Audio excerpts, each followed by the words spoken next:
Hi friends. So today we're going to talk about everyone's least favorite topic, pain.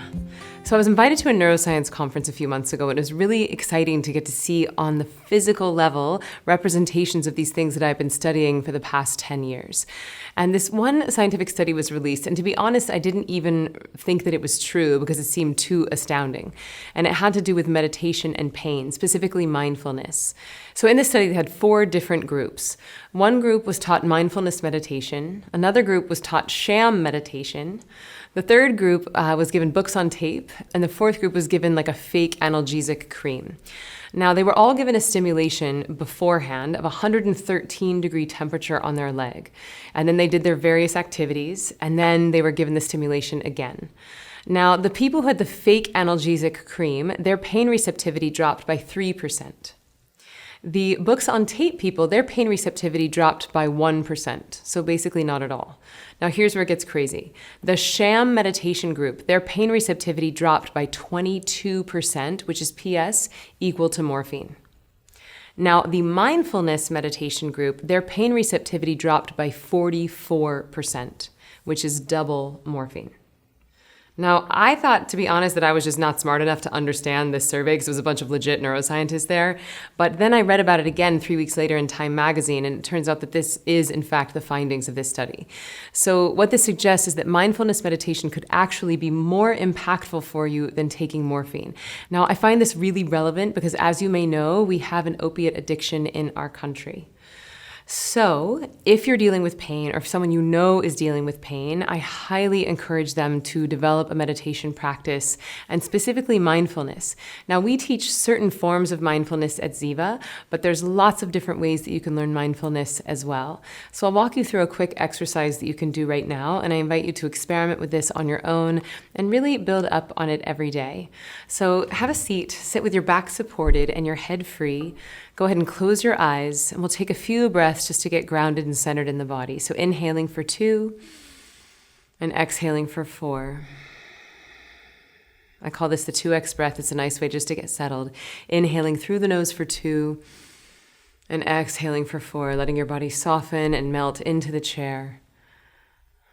One more time. Inhaling through the nose for 2 and exhaling for 4. And you can go ahead and close your eyes if you haven't already.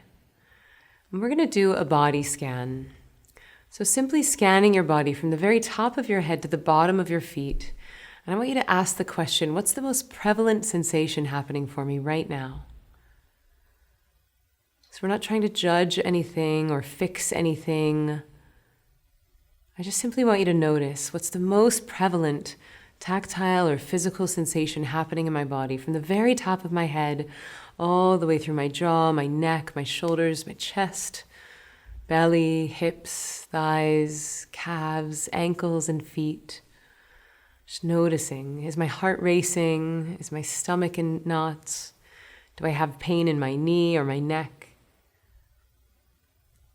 And as you start to notice what the most prevalent sensation is, I want you to just gently allow your awareness to rest there.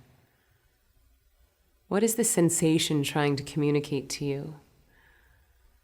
I really believe that every sensation in the body is trying to communicate something, and if we listen, then we afford it the opportunity of talking more softly.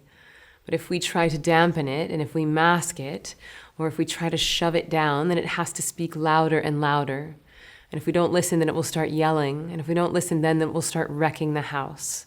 So treat this sensation, treat this pain like a little kid trying to get your attention. Mom, mom, mom, mom. And then finally, if you just say, what, honey? I love you. I love you too. And then the little kid goes and plays on its own. So just listening for now. Where in your body is it trying to talk to you? Asking the question, what is it that it's trying to communicate? Things might get a little bit more intense, and then they will start to dissipate. And once they do, I want you to scan the body again, all the way from the top of the head to the bottom of your feet, noticing what's the next most prevalent sensation. Again, not judging it, not trying to change it, just gently allowing your awareness to rest there. Perhaps breathing into this area in your body, and as you exhale, allowing things to soften and release. letting it say whatever it needs to say to you. The beautiful thing about mindfulness is that you're closing the feedback loop between the brain and body. So the more we listen to the body, the more softly it can communicate. And this helps to let the pain be less intense. Also, the first step towards transforming something is acceptance. So we have to accept things as they are. Really good. So scanning the body one more time, all the way from the top of your head to the bottom of your feet, and noticing what's the third most prevalent sensation. Breathing into that, letting it say whatever it needs to say. And as you exhale, allowing things to soften and release. And you can continue this as many times as you like. You can breathe into the same sensation or continue scanning the body to notice the more and more subtle sensations.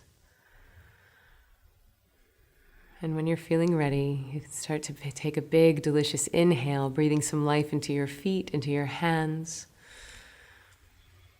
Letting go of any pain or anything that isn't serving you as you exhale.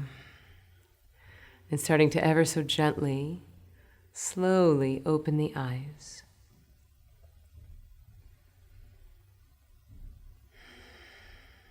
Bravo. Way to dive in, way to accept things as they are, way to listen to your body.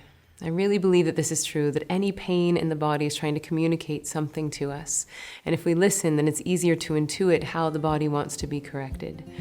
So I invite you to play with this on your own. It certainly is not meant to replace medical advice, but this is something that you can do on your own, something you can do to take charge of your own health and your own pain management.